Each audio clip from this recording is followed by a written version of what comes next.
Hi again. Leon Morris, Jesus is the Christ, Studies in the Theology of John. We're starting into the I am sayings.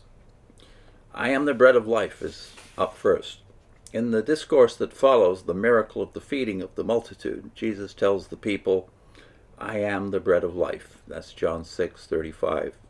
The saying is set in the context of a question from the people, what sign do you do so that we may see and believe you? Followed by the statement, our fathers ate the manna in the wilderness, even as it is written, he gave them bread from heaven to eat. And that's John 6:30-31. Jesus pointed out two errors. It was not Moses that gave the bread from heaven, but God. And further, God not only gave, but gives the true bread from heaven. He goes on, for the bread of God is he who, in the Greek could mean that which, comes down from heaven and gives life to the world. The people express a desire for this bread, and Jesus tells them that he is the bread of life. To the I am saying, he adds, he who comes to me will certainly not hunger, and he who believes in me will certainly not thirst, ever. John 6:35. In the miracle of the feeding, John has made it clear that Jesus is able to supply people's physical needs in miraculous fashion. And in the discourse that follows, he shows that Jesus does more than that. Deep down, people have an intense spiritual hunger. John is making it clear that Jesus satisfies that hunger, and further that hunger can be satisfied in him alone. So he turns people's attention away from their concentration on the manna that was given of old and points out that the God who keeps on supplying the needs of his people is still at work. In that Jesus himself is the bread of life, he is the bringer of life to the spiritually dead. The definite article with bread, the bread that is, not a bread or simply bread, is perhaps unexpected because predicate nouns usually do not take the article. A.T. Robertson pointed out that when the article occurs with subject, or the subject is a personal pronoun or proper name, and predicate both are definite, treated as identical, one and the same, and interchangeable. That's from Robertson's famous Grammar of the Greek New Testament in the light of historical research.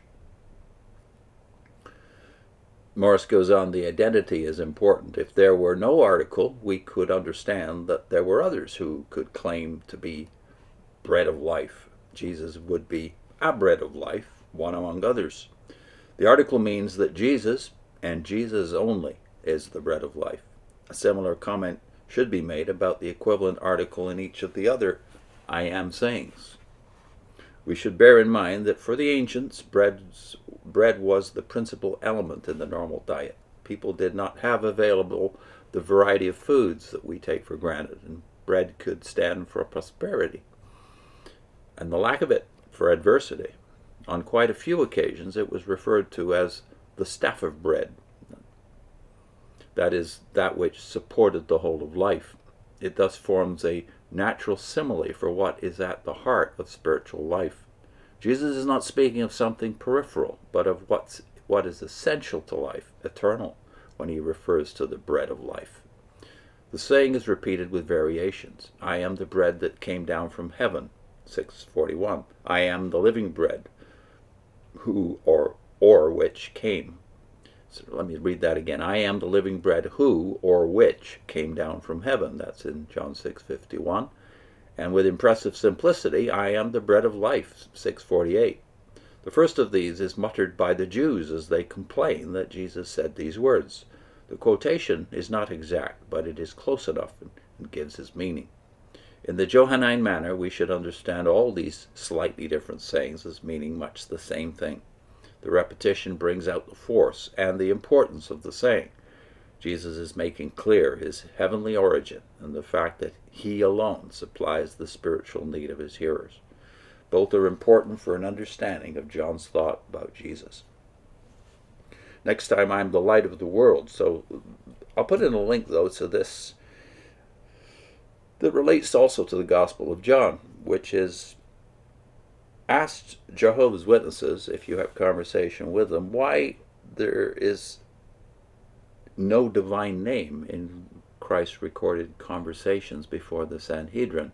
You would expect that here, if the real reason that Jesus came to the earth is to make known the name of God, as you claim, that here, supremely, he would want to do that, and this last opportunity would have to speak to Jewish leadership in the first century.